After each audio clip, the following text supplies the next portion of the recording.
उमापति महादेव सुंदर भगवान की, पवन पुत्र हनुमान की, आज के आनंद की, आप लोगों की। नमः पार्वती पते, हर हर हर महादेव शंभो। संग मां तेरा वक्त कुछ न जान, पूरी तुम्हारी तेरी छूटी जानी। संग में तेरा वक्त कुछ न जान, छूटी जान छूटी जान छूटी जान, छूटी जान छूटी जान छूटी जान।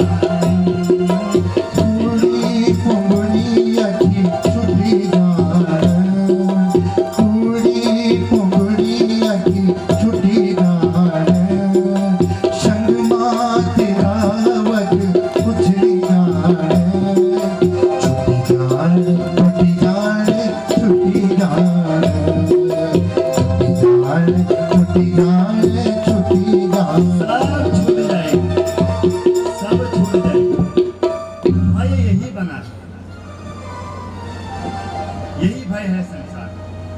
जो कुछ हमें प्राप्त है ये कहीं हमसे दूर न चला जाए,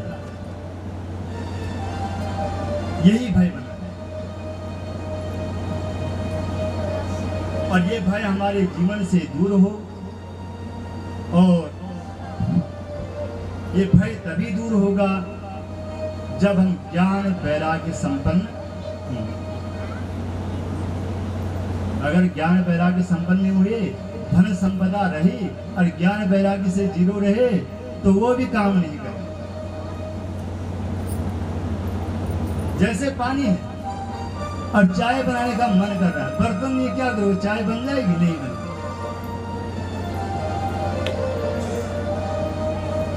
उसी तरह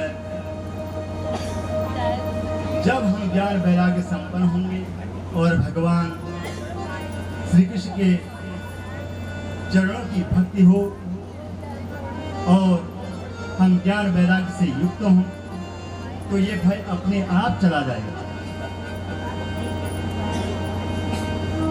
जैसे कोई रोग लग जाता है तो डॉक्टर के पास गए, इंजेक्शन लगाया, तुरंत आराम। दवाई से आधा एक घंटा पौना घंटा भी ले सकता है। तो भगवान के नामों का जो उच्चारण है वो आपका इस लोक में भी और परलोक में भी साथ काम आएगा। जो हम दान करते हैं ये आपका अगले जन्म का टिकट आपने रिजर्वेशन कर दिया है। आप एसी क्लास में जाना चाहते हैं या जनरल डिब्बे में जाना चाहते हैं या मिडिल क्लास में जाना चाहते हैं, या आपके ऊपर निर्भर करता है।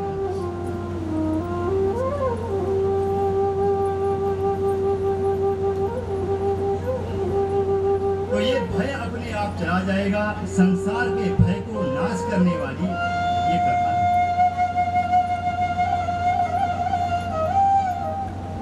भक्ति के पुत्र का नाम ज्ञान वैराग्य है, और इस कथा को श्रवण करके भक्ति महारानी पुष्ट हो गई और ज्ञान वैराग्य स्वस्थ हो गई। धुंधकारी जैसे नंबर 1 के पापी पाखंड प्रेत का जो है उद्धार हो गया। ऐसी भागवत की कथा है। जन्म जन्मांतर का जब पुण्य प्रकट होता है तब भागवत की कथा सुनने का अवसर प्राप्त होता है। हमारे सनातन धर्म में 2 ग्रंथ हैं। कितने ग्रंथ हैं? 2। पहली है रामायण और दूसरी है श्रीमद् भागवत महापुराण, जिसकी कथा आप सुन रहे हैं। ये 2 ऐसे रत्न हैं जिनका आश्रय लेकर के जो है मनुष्य अपने जीवन और मरण को जो है मंगलमय बना लेता है।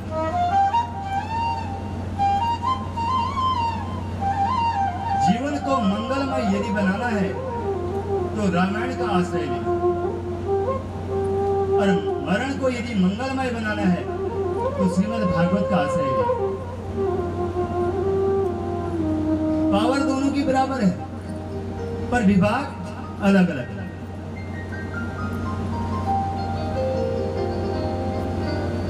रामायण हमें जीना सिखाती है।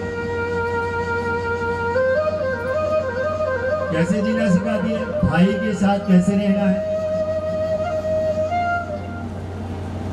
पिताजी के साथ कैसा बर्ताव करना है,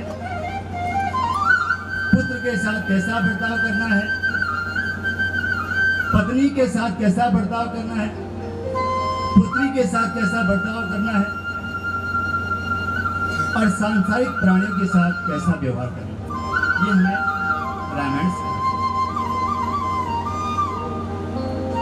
और भागवत हमें मरना सिखाता है कि मरना कैसे।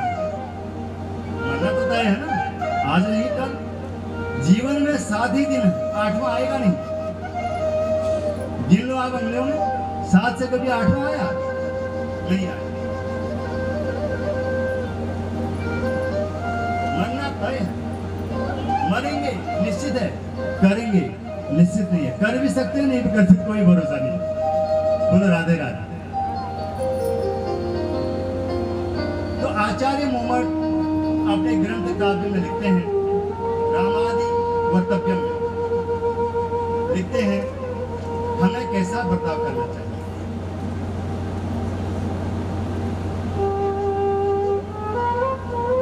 हमें जीवन में कैसा बर्ताव करना चाहिए।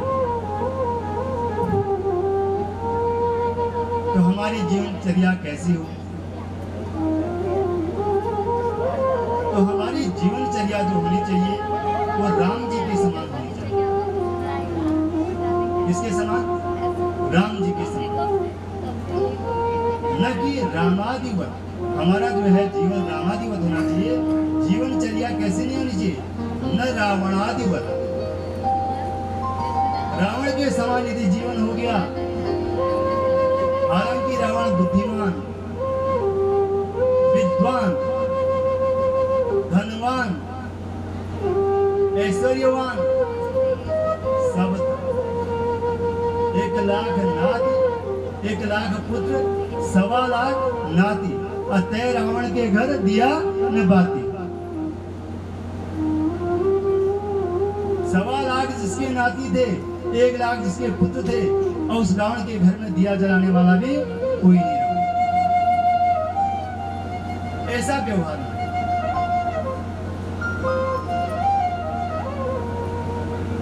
तो न रावणादि वत, रावण के समान हमारी जीवनचर्या कदापि नहीं होनी चाहिए। रामायण हमें जीना सिखाती है। जीवन को मंगलमय बनानी हो राम कथा, और मरण को मंगलमय बनानी है तो भागवत की कथा सुननी चाहिए। भागवत की कथा हमें मरना सिखाती है। कई लोग ऐसे भी होंगे जिनको मरने के नाम से डर भी लग रहा होगा। इसका बीपी हाई तो नहीं है।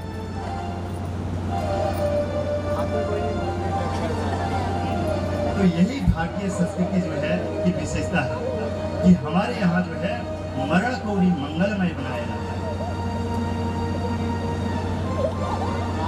सामान्य जो व्यक्ति होता है वो मरण को अमंगल समझता है,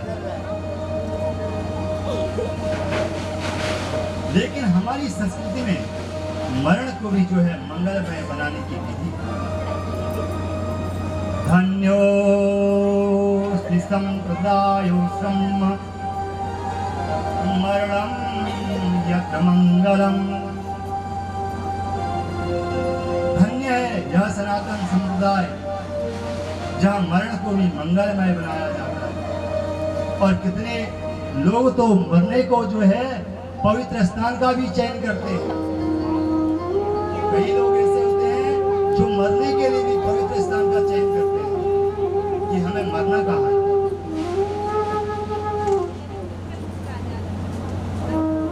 तो शास्त्र कहते हैं, वेद कहते हैं, काश्याम मरणा मुक्ति। काशी में मरने पर मुक्ति मिलेगी। अयोध्या मथुरा माया काशी कांची अवंतिका पुरी द्वारावती गया सत्यता मोक्षदायकः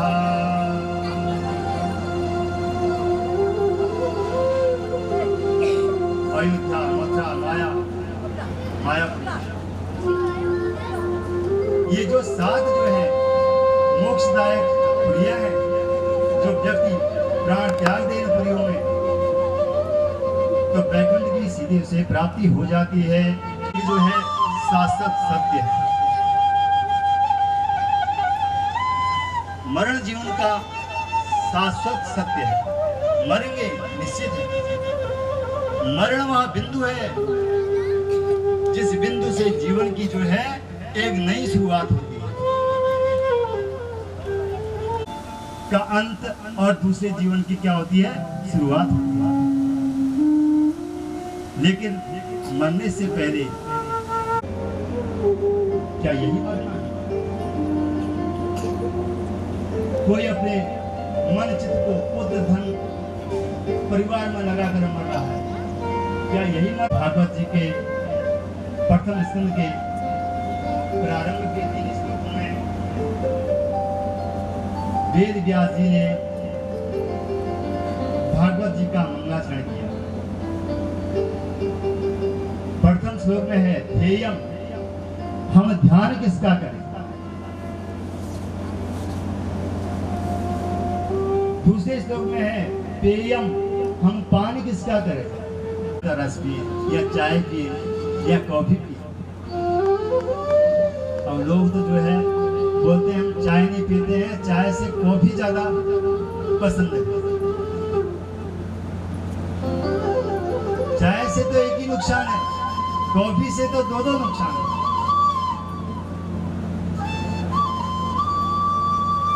तीसरे श्लोक में बताया किसका गुणगान करें? King ध्येयम, king पेयम, अकिंग गेयम।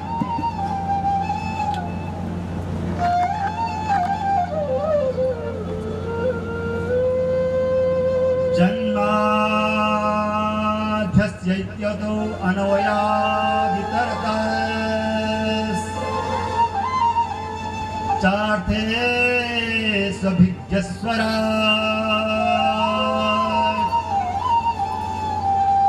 तेने ब्रह्मा हृदय आदिकवये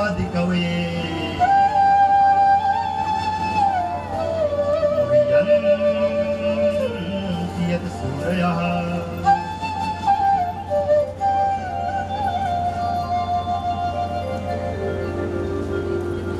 तेजो वारिं मृदां यथा विनिमयो यत्र त्रिसर्गो मृषा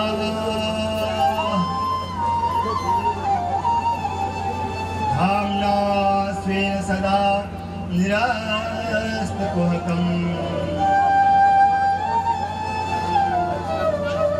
सत्यं परं धीमहि।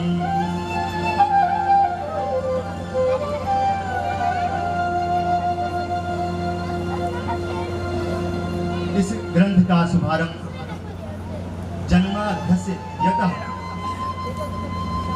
इस ब्रह्मसूत्र से किया गया है। अस्य विश्वस्य यतो यस्मात् जन्म स्थिति भंगा भवन्ति।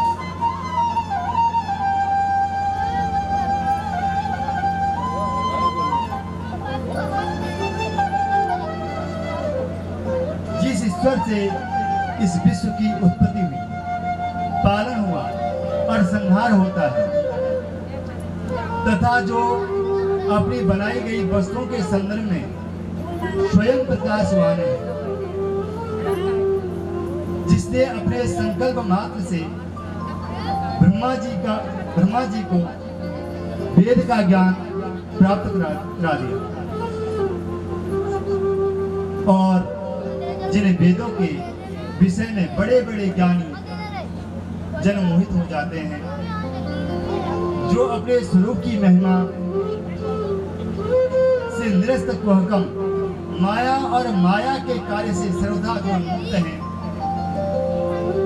उन परम सत्य परमात्मा का हम सब ध्यान करते हैं। धर्म प्रोज्यत केतवोऽत्र परमो निर्मत्सराणां सदा वेद्यं वास्तव मंत्रवस्तु शिवदं तापत्रयो नमूदनम्। श्रीमद्भागवते महामुनिकृते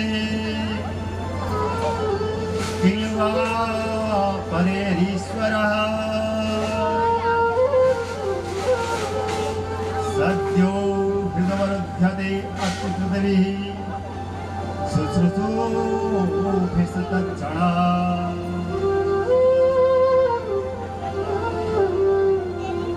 इस श्लोक में अर्थ शब्द का प्रयोग 3 बार होता है। व्यास जी के द्वारा भागवत में ईर्ष्या डाह के विषय में जो है से रहित परम धर्म का जो है निरूपण किया गया।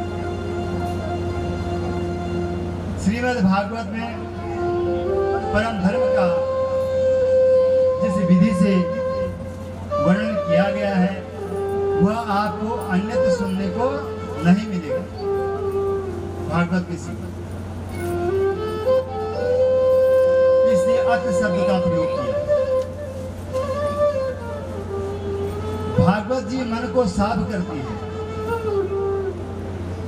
आपका हृदय रूपी जो वृक्ष है, जो खेत है, उसको स्वच्छ करके धर्म रूपी बीज जो है उस खेत में भागवत बोती है और उसको धर्म रूप की सिंचाई करके आपको वृक्ष बनाना है धर्म का।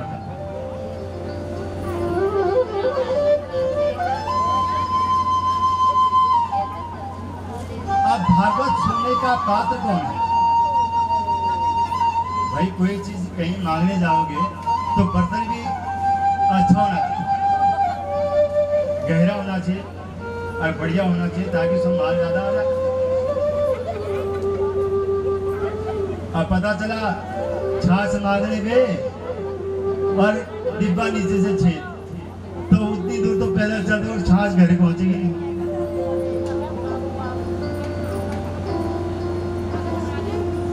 तो कैसा पात्र होना चाहिए? निर्मत्सराणां सदा, जिसके भीतर से मत्सर निकल गया हो। देखो मच्छर और मत्सर में थोड़ा अंतर है, मच्छर और मत्सर में थोड़ा सा अंतर है।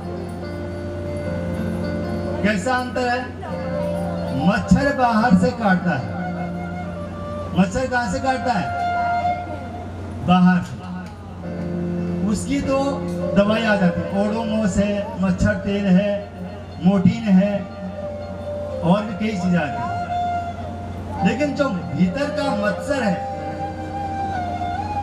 उसकी कोई दवाई नहीं, उसके लिए वैज्ञानिक भी फेल है।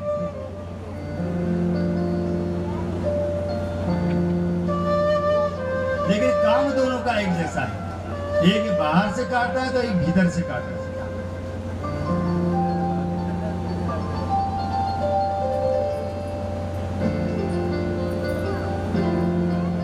पर भीतर का जो मच्छर है वो बड़ा खतरनाक है। वो मच्छर बड़े बड़े लोगों को भी नहीं छोड़ती है।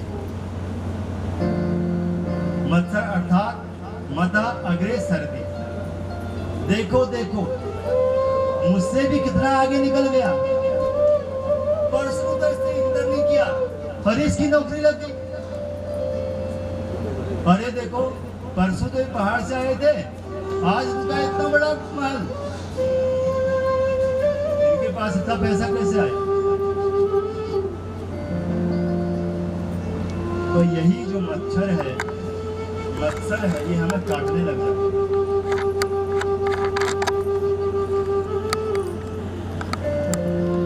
जहां किसी का हमने अच्छा देखा, उत्कर्ष देखा, उसकी प्रोग्रेस देखी, मान सम्मान देखा, बस भीतर का मच्छर काटना प्रारंभ कर देता।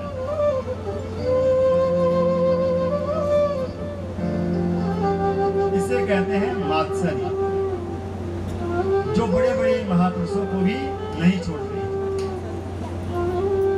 आपका मन जिस दिन किसी की मान बढ़ाई देखकर, धन वैभव देखकर, प्रतिष्ठा देखकर प्रसन्न होने लगे, तो समझो कि आप जो है भागवत सुनने के उत्तम पात्र हो। अगर मन में अभी भी चल रहा है, उसका खेद 8 बीघे का है, मैं तो जो है 1000 में ही गुजारा कर रहा हूं, तो फिर अभी भी जो है कसर है। अभी भी जो है तांबे या पीतल के बर्तन में जंग है, अभी उसके लिए पीतांबरी की जरूरत है ना, तभी बर्तन साफ।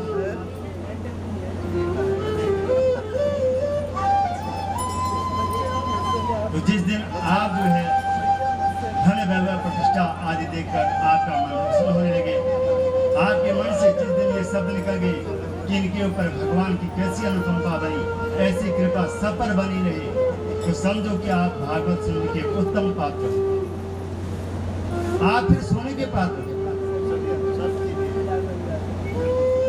सोने के पात्र में दूध डालोगे ना आप, गाय का, भैंस का, बकरी का, फट जाएगा। लेकिन सिंह का दूध डालोगे, शेरनी का, तो फटेगा नहीं। तो ऐसा हृदय बनाना है।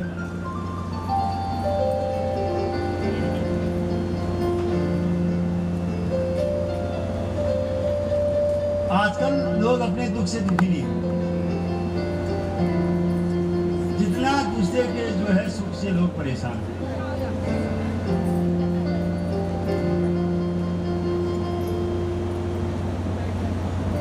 हमारे तो जो मेरी कथाओं को सुनता है, श्रवण करता है, त्यों उसका अंतःकरण जो है दिन प्रतिदिन शुद्ध होता रहता है। परिवर्तित देश और उसके अंतःकरण का परिमार्जन हो जाता है, और अंतःकरण चित्त की शुद्धि होने पर तथा परिवक्ष सूक्ष्म, परम सूक्ष्म वस्तु जो परमात्मा है, भगवान को शास्त्र में वस्तु कहा गया। वस्तु का मतलब कोई चीज या जड़ वस्तु नहीं।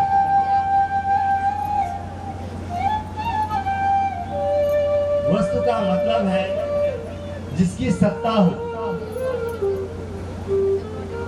जिसकी वास्तविक स्थिति हो। वस्तु केवल भगवान ही, बाकी तो केवल नश्वर और विनिष्ट होने वाली चीजें हैं। इससे भगवान को वस्तु कहा। तथा पश्यति वस्तु सूक्ष्मम चक्षुर् यजे वाञ्छनं संप्रयुक्तम। जैसे आंखों में प्रकाश कम हो जाए तो दवा डालने पर, अंजन लगाने पर आंख की ज्योति ठीक हो जाती है और व्यक्ति को दिखने लग जाता है।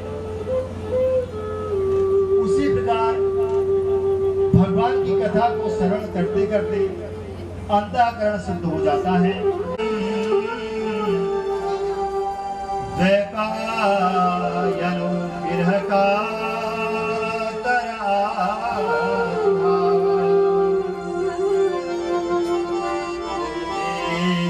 तन्मयतया तरवो विनेदोस् तं सर्वभूत हृदयं मुनिमानतोऽस्मि।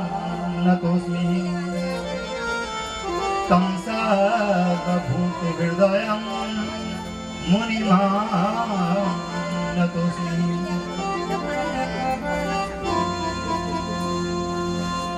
यह श्लोक भागवत में संन्यास और मोक्ष धर्म की जो है शिक्षा देता है। आजकल तो घर में हुई लटपट, चलो भाई मट पर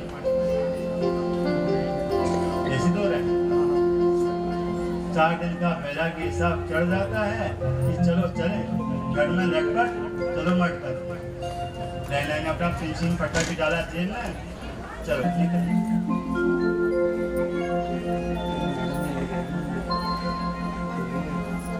वैराग्य सहज और वास्तविक। बच्चों से तंग आ गए, बस चलो जी वैराग्य ले लेते हैं। ये वैराग्य जो है कच्चे धागे के समान है।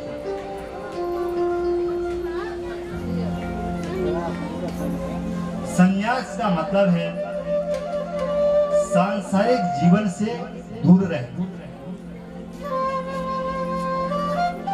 और भगवान के सानिध्य में रहना, उनके निकट में रहना।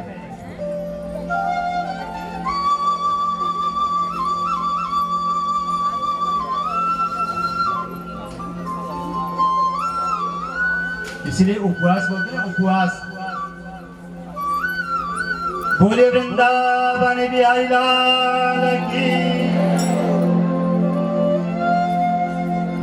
उपवास बोलते हैं, उपवास। उप माने समीप, भगवान के निकट। उप माने भगवान, उपवास माने उनके निकट है। उपवास निकट और भगवान के सानिध्य में उनके निकट है। संन्यास एक ऐसा मार्ग है जो व्यक्ति को भगवान के करीब लाता है। कैसा मार्ग है? जो व्यक्ति को भगवान के निकट लाता है। यदि परिस्थिति विपरीत हो तो क्षणिक वैराग्य तो जो है बहुतों को चढ़ जाता है। और जीवन में 4 प्रकार के वैराग्य हैं। कितने प्रकार के वैराग्य हैं? 4 प्रकार के। और जो क्षणिक है, गर्भे व्याधो मसाने च पुराणे यामतिर्भवे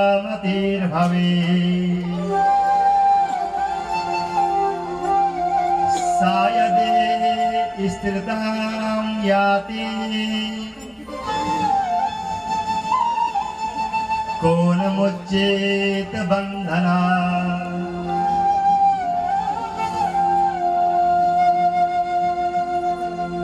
जब जीव मां के गर्भ में शिशु होता है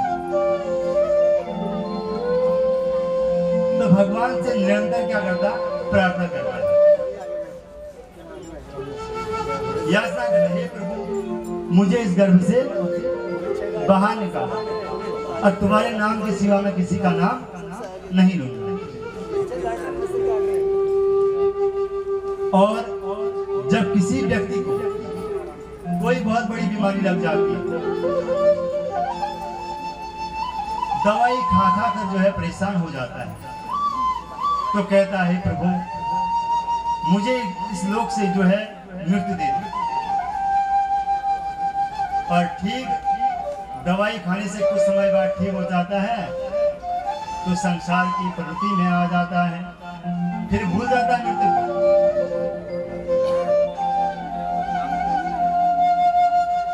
और जब किसी की अंतिम यात्रा में हम प्रवेश करते हैं, शामिल होते हैं, शमशान में अग्निदाह होता है, तो हम कहते हैं इंसान मिट्टी का पुतला है, पानी का बुलबुला है, छुई मुई का पौधा है। जाने हम वहां पर क्या क्या बोलते हैं।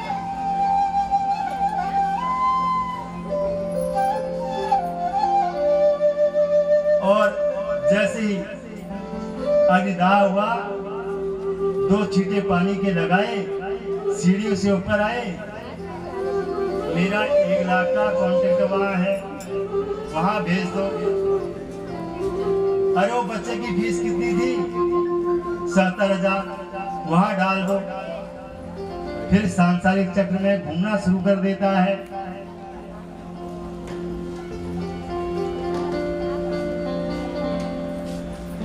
जब हम पुराण को सुनते हैं वहां पर भी हम क्या कहते हैं, कथा तो ठीक हो रही है, बड़ा आनंद, वैसे ऐसी होना चाहिए।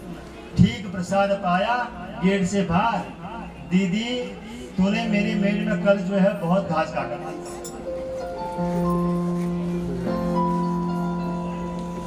क्या तुम्हारे खेत में घास नहीं हो रहा है?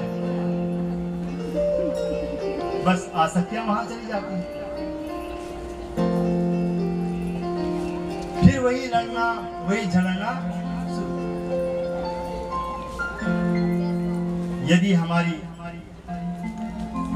मति जो है भगवान में स्थिर हो जाए तो कौन इस बंधन से जो है मुक्त न हो, सब मुक्त हो जाए। कुछ पल की जिंदगानी एक रोज सबको जाना, परसों की तो क्यों सोचे, पल का नहीं ठिकाना। कुछ पल की जिंदगानी एक रोज सबको जाना, पल तो परसों की तो क्यों सोचे, पल का नहीं ठिकाना। कुछ पल की जिंदगानी सबको जाना, पल तो पल की सोचे, पल का नहीं ठिकाना।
सुखदेव जी का जो है जो वैराग्य है वो सहज है और सरल है और स्वाभाविक है। सुखदेव जी का वैराग्य उच्च कोटि का है। परमात्मा जिन्हें अपना आशीर्वाद प्रदान करने और दर्शन देने माँ के गर्भ में पहुंचे कि बेटा तुझे मेरी माया जो है प्रभावित नहीं करेगी, तू निश्चिंत होकर बाहर आ जा। तभी सुखदेव माँ के गर्भ से 12 वर्ष बाद बाहर आए।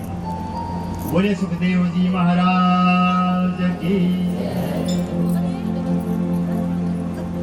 और जिस समय श्री सुखदेव जी का यज्ञोपवीत संस्कार भी नहीं हुआ तथा लौकिक वैदिक कर्मों के अनुष्ठान का अवसर भी नहीं आया, तभी उन्हें अकेले ही संन्यास लेने के लिए घर से जाते देखकर उनके पिता व्यासी विरह से जो है कातर हो गए और पुकारने लगे, बेटा कहाँ जा रहे हो बेटा, कहाँ जा रहे हो? तो उस समय वृक्षों ने जो है तन्मय होकर श्री सुखदेव मुनि को हम सब नमस्कार करते हैं। बोले सुखदेव जी महाराज की। नारायणं नमस्कृत्यं नरं चैव नरोत्तमं देवीं सरस्वतीं व्यासं ततो जयमुदीरये।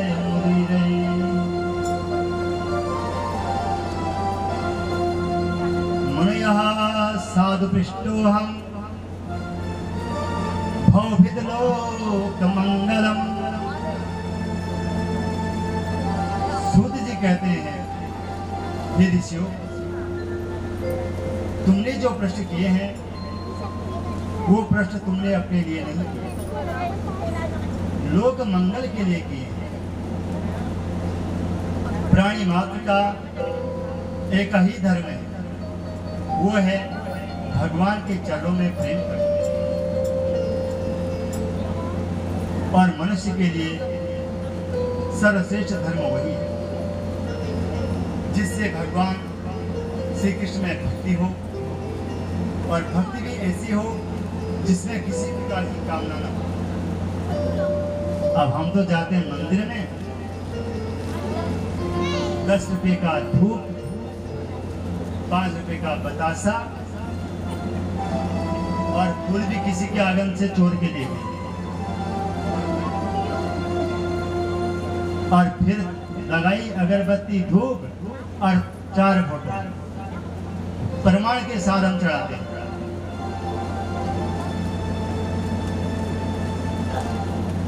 चढ़ाते हैं। हमारी भक्ति क्या है? दिखावी, व्यभिचारिणी है। इसको भक्ति नहीं कहते।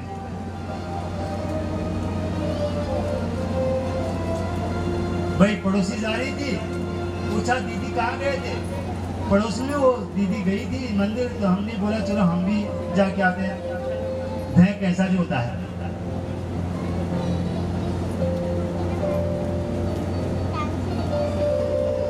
तो ये व्यभिचारिणी भक्ति करो, भगवान की ऐसी भक्ति करो, ऐसी निष्ठा भगवान के चरणों में हो। जैसे मीरा ने,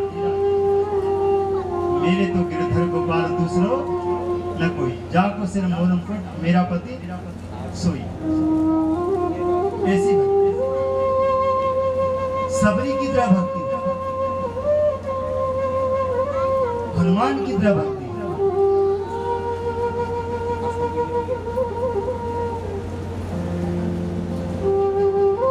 ऐसी भक्ति हो जिसमें कामना बिल्कुल न हो, किसी भी प्रकार की कामना न हो। धर्म का फल है मोक्ष, और उसकी सार्थकता अर्थ प्राप्ति में नहीं। अर्थ केवल धर्म के लिए।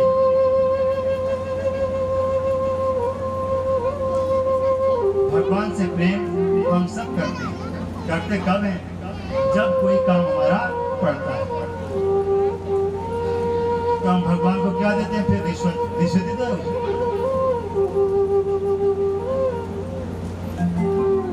भगवान के प्रति हमारी निष्काम भक्ति होनी चाहिए। परीक्षण जो है भगवान में स्वाभाविक प्रेम है। जैसे माँ का पुत्र के प्रति जो है स्वाभाविक प्रेम होता है, चाहे बेटा घर में हो या प्रदेश में हो, माँ उसे एक टाइम जरूर याद करेगी ना। माँ का प्रेम पुत्र के लिए स्वाभाविक और वास्तविक होता है। और माँ किसी न किसी बहाने अपने बेटे को याद करती रहती है। ऐसे ही भगवान के प्रति हमारी स्वाभाविक जो है प्रीति हो, और उस परमात्मा रूपी पति को पहचान कर जीवात्मा का उसके साथ जो है ठीक से संबंध हो जाए, तो ये संसार जो है अपने आप छूट जाए।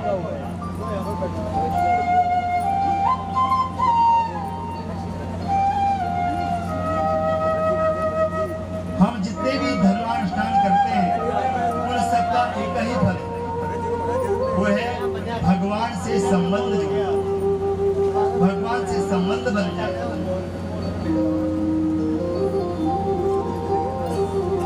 और भगवान से प्रेम। और फिर पूछा जीवन का उद्देश्य क्या है, यहाँ क्यों भेजा है? धरती पर परमात्मा ने भेजा, बड़ी अनुकंपा की, पर क्यों भेजा? बहुत कर्म कर लेना, बहुत धन इकट्ठा कर लेना, यह जीवन की सार्थकता नहीं।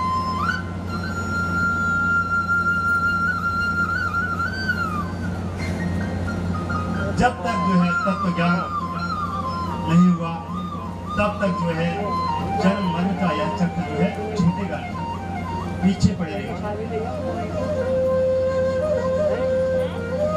उस परम तत्व को जानने बिना और जन्म मरण की यात्रा जो है कभी समाप्त नहीं होती।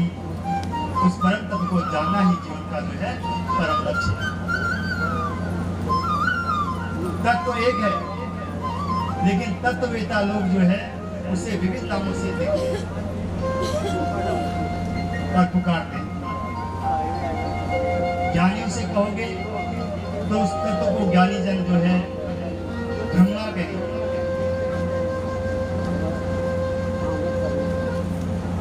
और योगियों से पूछोगे तो उस तत्व को जो है परमात्मा कहेंगे, और भक्तों से ही कहोगे तो भक्त उस परम तत्व को भगवान कहते हैं। बिजली एक है, बिजली एक है, और प्रयोग बिजली के अनेक हैं। बल्ब से जोड़ दिया लाइट, पंखे से जोड़ दिया हवा, हीटर से जोड़ दिया अग्नि, और माइक से जोड़ दिया तो आवाज। बिजली एक ही दिन है।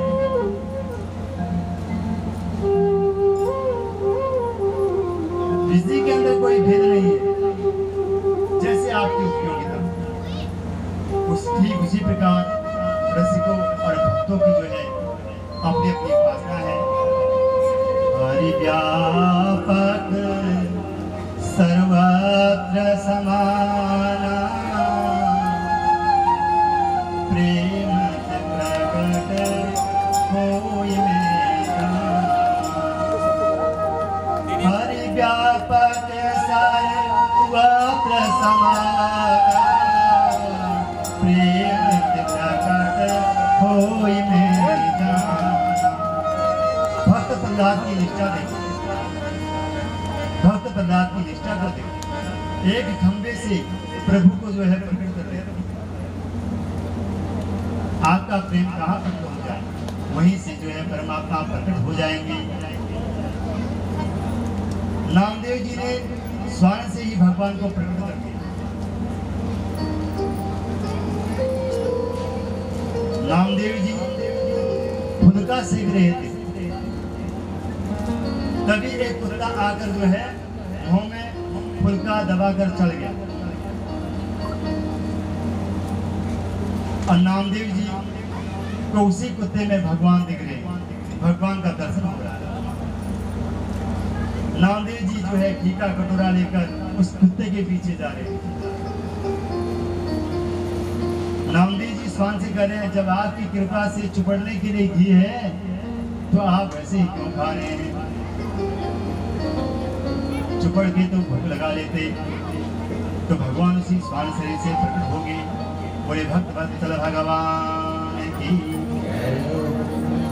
तो भगवान की सत्ता सार्वभौम है, तत्व तो वही है, उसमें भेद नहीं है, और उस परम तत्व को जानना ही जो है जीवन का लक्ष्य है।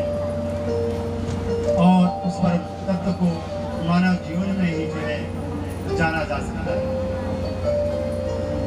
अन्य शरीर तो जो है भोग के लिए बना है।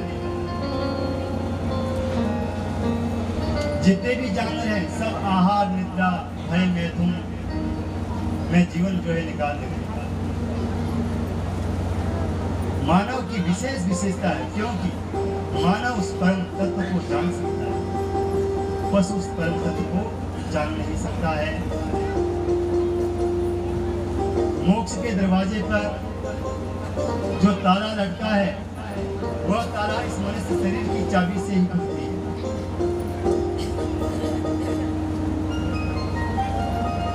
बाकी चाबियां उसमें कोई फिट नहीं होती, सब अनफिट है।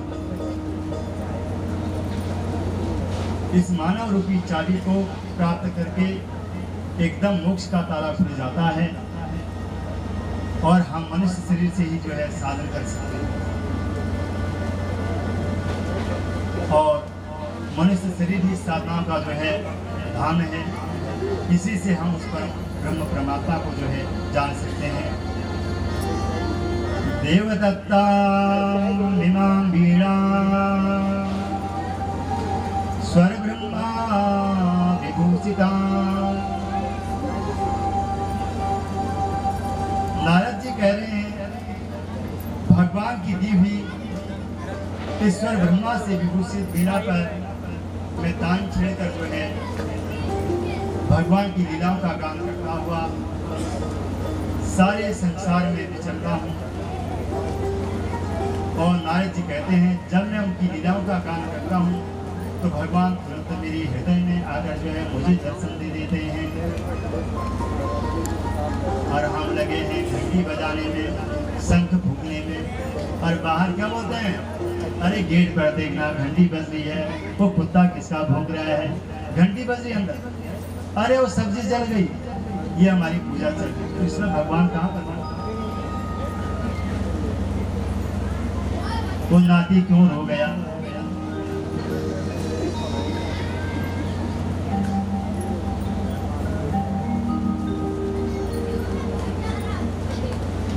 मूर्छित्वा हरिकथा गायमानस चराम्यः। नारद जी कहते हैं व्यास जी आपसे निवेदन है कि आप गोविंद के चरणों का गुणानुवाद करो, फिर देखो कितना आनंद आता है। और आपकी वाणी से ऐसा कहकर नारद जी अंतर ध्यान हो गए। सूत जी कहते हैं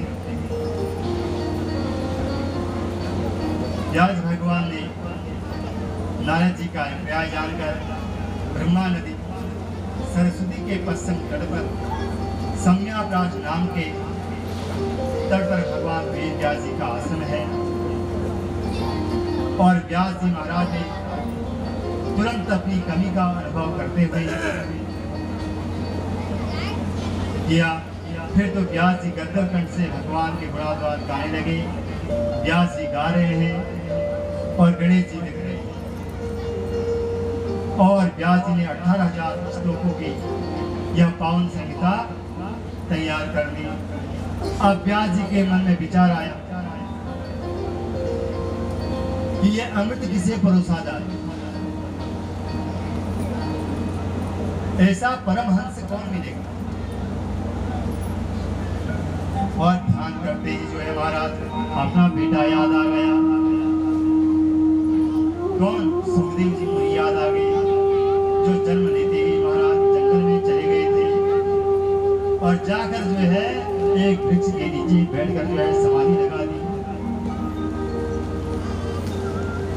वेद व्यास जी बुला बुला कर थक गए, लेकिन सुखदेव जी ने जो है पाए नहीं। तो व्यास जी ने अपने कुछ शिष्यों को भागवत के जो है उस श्लोक रटा दिए और शिष्यों से कहा आप इन श्लोकों को जो है यज्ञ तक जो है गुनगुनाते रहो।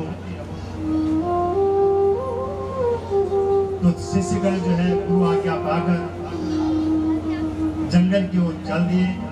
और जब वेद व्यास जी के शिष्यों ने जाकर जो है भागवत के श्लोकों का पाठ किया तो भगवान की लीलाओं को सुनकर सुखदेव जी की समाधि छूट गई। वरहा पीठम नटवर वपो कर्णयो कर्णिकार विप्रदवासः कनककवीशं व्यजयन्ति च माला रन्ध्रां वेणोरधरसुधया पूरयन् गोपवृन्दे वृन्दारण्यस्वपदरमणं प्राविशद्गीतकीर्तिः। ये श्लोक जैसे ही महाराज सुखदेव जी की कान में पड़ा, सुखदेव जी की समाधि छूट गई। सुखदेव जी कहते हैं, वाह, ऐसे सुंदर मोर मुकुट बंसी वाले का तो हम भी दर्शन करेंगे। परंतु विचार बदल गया। जैसे ही सुखदेव जी को संदेह हुआ, तुरंत व्यास जी के चेहरे ने दूसरा श्लोक गुनगुना दिया। अहो वकीयं स्तनकालकूटं सयापाय यदा साध्वी लेभेर्गतिं धातुचितां ततोऽन्य गत्वा दयालु सरलं हृदयम्। अहो आश्चर्य, बकी नाम पूतना बकासुर की बहन, जो अपने स्तनों में कालकूट विष लगाकर भगवान को लक्ष्य प्रेरित करके जो है मारने आई थी, और उस विष युक्त स्तन को प्रभु के मुख में दे दिया। वाह भगवान वाह, उस पापिन पूतना के उन पापों पर भी जो है आपने पर्दा डाल दिया। और भगवान कह रहे हैं, बकी नाम की पूतना भली बुरी जैसी भी है, काम तो मैया जैसा किया है। अस्तु हृदय से लगाकर मुझे स्तनपान करा रही है। भगवान ने माँ यशोदा के समान उस पापिन पूतना को भी गति प्रदान कर दी। बोले वृंदावन बिहारी लाल की।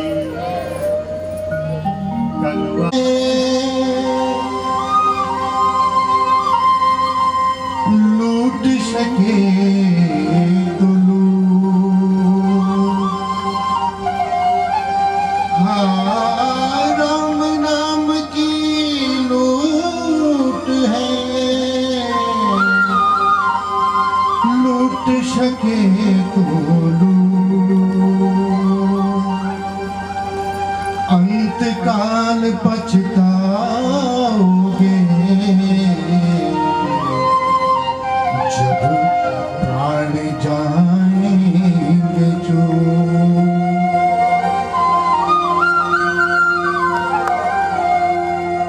लीजिए आप सभी की मीठी मीठी तालियों के साथ और मेरे साथ गाएंगे आप। जिसको जीवन में मिला सत्संग है, जिसको जीवन में मिला सत्संग है, उसको हर घड़ी आनंद ही आनंद है। उसको हर घड़ी आनंद ही आनंद है। जिसको जीवन में, जिसको जीवन में, जिसको जीवन में मिला सत्संग है, उसको हर घड़ी आनंद ही आनंद है।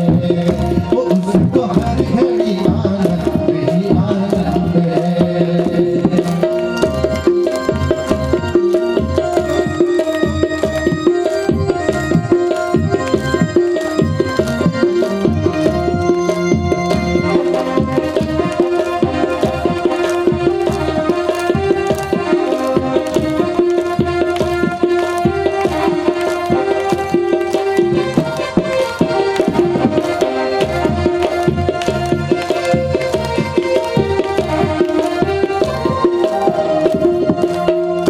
जिसका जीवन सच्चाई में ढल गया, जिसका जीवन सच्चाई में ढल गया, उसके पापों का पर्वत भी ढल गया। वो जिसके जीवन सच्चाई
संत ऋषियों की वाणी को मानो, तत्व क्या है जगत का ये मानो। उसका 84 वो उसका 84, उसका 84 कट जाए मत है, जिसको हर घड़ी आनंद ही आनंद है, वो जिसको हर घड़ी आनंद ही आनंद है, जिसको जीवन में मिला सत्संग है, जिसको जीवन में मिला सत्संग है, उसको हर घड़ी आनंद ही आनंद है, उसको हर घड़ी आनंद ही आनंद है।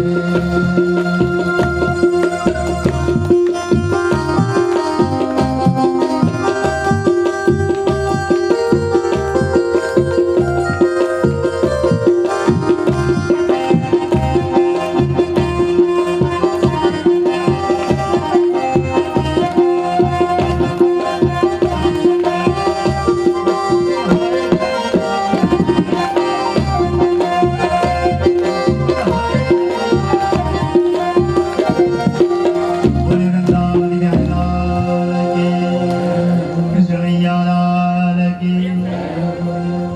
तो भगवान आज पांडवों को जो है शिविर से बाहर लाए हैं और पांडवों की सुनी सैया पर द्रौपदी के जो है 5 बेटे आकर सो गए। और इधर रात्रि में जब अश्वत्थामा ने उनको पांडव जानकर आक्रमण किया तो उन पांडव पुत्रों का सिर काट दिया।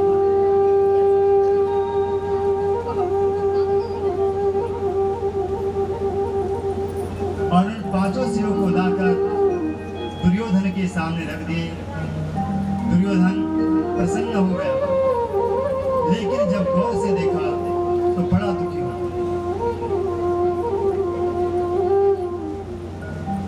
दुर्योधन को जो है श्राप था। क्या श्राप था? हे दुर्योधन, जब तेरे सामने खुशी और दुख जो है एक साथ प्रकट होंगे तो तेरे प्राणांत हो जाएंगे। खुशी क्या थी? जब अश्वत्थामा पांडु पुत्रों का जो है सिर काट कर लाए। और दुख क्या था? बोले दुख पांडु पुत्रों के मरने पर दुर्योधन बोला, अरे अश्वत्थामा, ये पांडव नहीं, ये पांडवों के पुत्र हैं, इन्हें मारकर तूने जो है हमें पानी देने वाला भी नहीं छोड़ा है। ये सब दृश्य देखकर दुर्योधन का जो है प्राणांत हो गया। माता शिशुना निधनम सुतानां निशाम्य घोरं पैतायमाना। उन बालकों की माता द्रौपदी अपने पुत्रों का निधन सुनकर अत्यंत विलाप करने लगी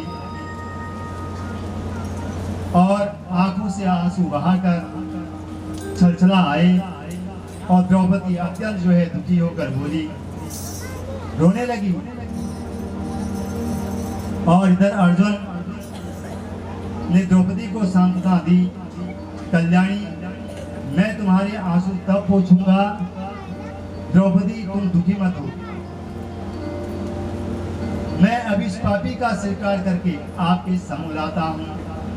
और इधर अश्वत्थामा महाराज बहुत घबराया, पांडव मुझे जिंदा नहीं छोड़ेंगे। डर भी लगती है जब गलत काम होते हैं ना। भयभीत अश्वत्थामा जब भागते भागते थक गया और अपने प्राण की रक्षा हेतु उसने जो है ब्रह्मास्त्र को जो है छोड़ दिया। लेकिन यह ब्रह्मास्त्र को तो लौटाना नहीं जानता, छोड़ तो दिया लेकिन लौटाना नहीं जानता। अब ब्रह्मास्त्र की जो है प्रचंड अग्नि रूपी विपत्ति को जो है देखकर अर्जुन घबरा गए। भगवान बोले, अर्जुन तुम क्यों घबराते हो, तुम ब्रह्मास्त्र का जो है को चलाओ। अब अर्जुन ने भगवान की बात सुनकर आचमन किया और भगवान की परिक्रमा करके ब्रह्मास्त्र के निवारण के लिए ब्रह्मास्त्र का ही संधान किया। और दोनों ब्रह्मास्त्र आपस में टकराए और उस आग से प्रजा और लोगों का जो है नाश होने लग गया। और ऐसा देखकर भगवान की अनुमति से अर्जुन को उन दोनों को ही लौटा दिया। उसके बाद अर्जुन ने उस अश्वत्थामा को पकड़ लिया, बंदी बना लिया और सियोन में ले आए। तो भगवान श्री कृष्ण बोले, अर्जुन तुमने प्रतिज्ञा की थी, भक्ति सुतम च भवतां पांचाल्ये शर्तो मम, कि मानवती जिसने तुम्हारे पुत्रों का वध किया है उसका सिर में जो है उतार कर लाऊंगा, और इस पापी आताई ने तुम्हारे पुत्रों का वध किया है,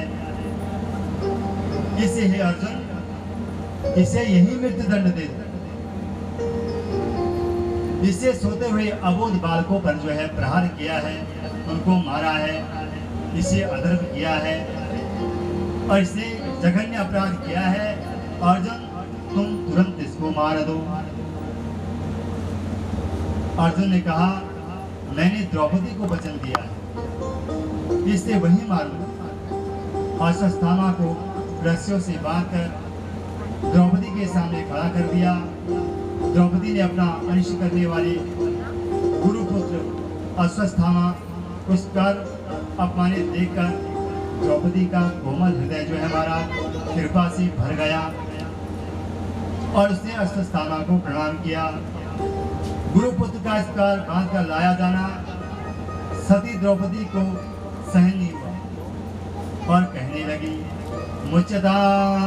मुच्यतामेषं ब्राह्मणो नितरा गुरु, छोड़ दो, ये साक्षात ब्राह्मण है और ब्राह्मण का पुत्र है और हम लोगों के परम पूजनीय हैं, जिनकी कृपा से आपने सारे धर्म वेद और समस्त शास्त्रों का ज्ञान प्राप्त किया है।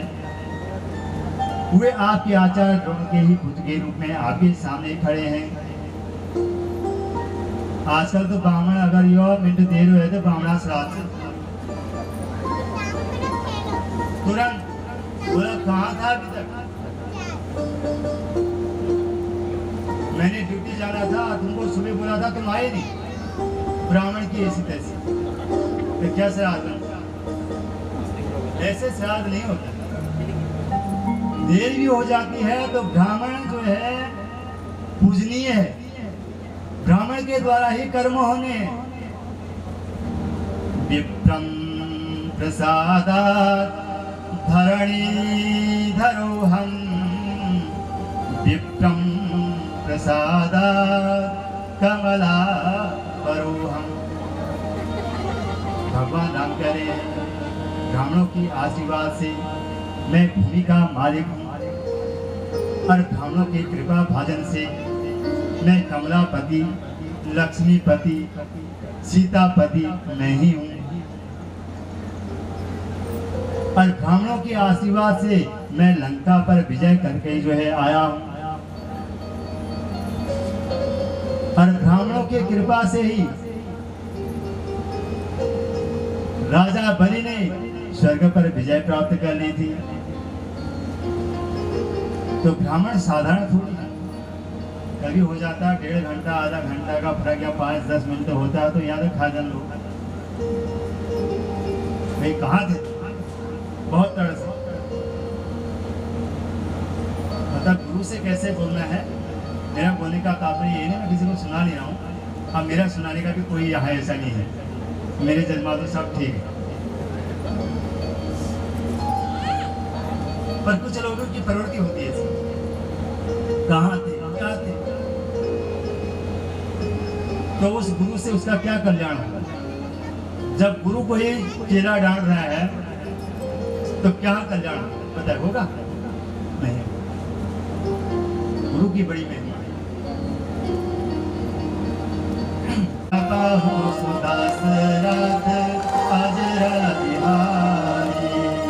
दीन दयाल वीर दिल संभारी, आत्मा में संकट भारी। और पुत्रा कैसे विवल वाणी को सुनकर के भगवान जानते कि अश्वत्थामा ने पांडवों के वंश को निवेश करने के लिए ब्रह्मास्त्र का जो है संधान कर दिया है, पुनः प्रयोग कर दिया है।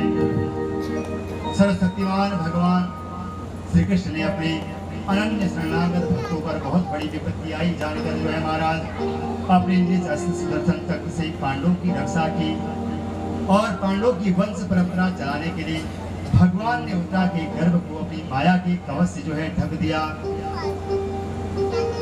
और उत्तरा के गर्भ में जो ही भगवान प्रविष्ट हो गए और नन्हे से परीक्षित अभी जो है गर्भ में विराजमान है महाराज।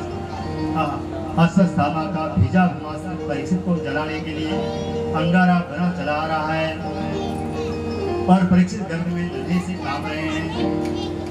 अचानक अपने आंखों के सामने जो है जब परीक्षित ने दिव्य चतुर्भुज रूप को देखा और परीक्षित की आंखों में हमेशा के लिए चतुर्भुज परमात्मा का स्वरूप हमेशा के लिए कैद हो गया। बोल भक्तवत्सल भगवान की। और गर्भ में ही चतुर्भुज परमात्मा का दर्शन परीक्षित को हो गया। भगवान ने अपने दिव्य तेज और प्रभाव से जो है अश्वत्थामा द्वारा भेजे गए ब्रह्मास्त्र को शांत कर दिया और लौटा दिया। धन्य है उत्तरा का सौभाग्य, धन्य है भारत भूमि जहाँ माताओं ने अपने गर्भ में भक्तों को धारण किया। धन्य है वो माताएं जिनके घर में प्रहलाद, ध्रुव, राम, कृष्ण, सुखदेव और परीक्षित जैसे पुत्र को जन्म दिया। नारी ने नर को जन्म दिया क्या खेल रचाया। नारी ने नर को जन्म दिया क्या खेल रचाया।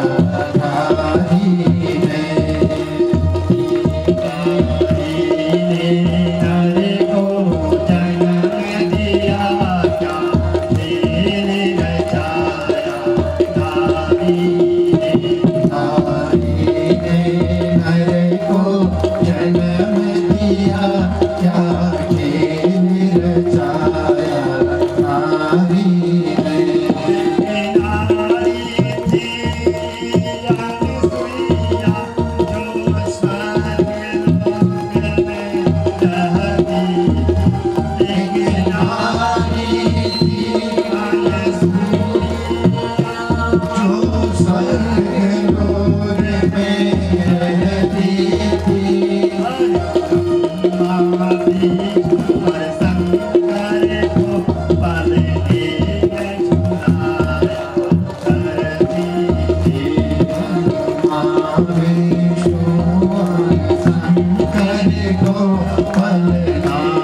का सौभाग्य। धन्य है भारत भूमि जहाँ माताओं ने अपने गर्भ में भक्तों को धारण किया। लेकिन श्रेष्ठ जनों, ऐसी भाग्यशाली माता कोई नहीं हुई जिस माँ के गर्भ में भक्त और भगवान एक साथ पल रहे हैं। ये सौभाग्य मिला तो केवल उत्तरा को मिला, ऐसी माँ बनी उत्तरा जिस माँ के गर्भ में भक्त और भगवान एक साथ पल रहे हैं। आज परम सौभाग्य यदि मिला तो वह मिला भगवती उत्तरा देवी को। भक्त और भगवान का ये दिव्य संयोग महाराज भगवती उत्तरा के गर्भ में संपन्न हुआ। बोले भक्तवत्सल भगवान की। भूखी चरणों में प्रणाम करने लगी। कृष्णाय वासुदेवाय देवकी नंदनाय च नंदगोपकुमार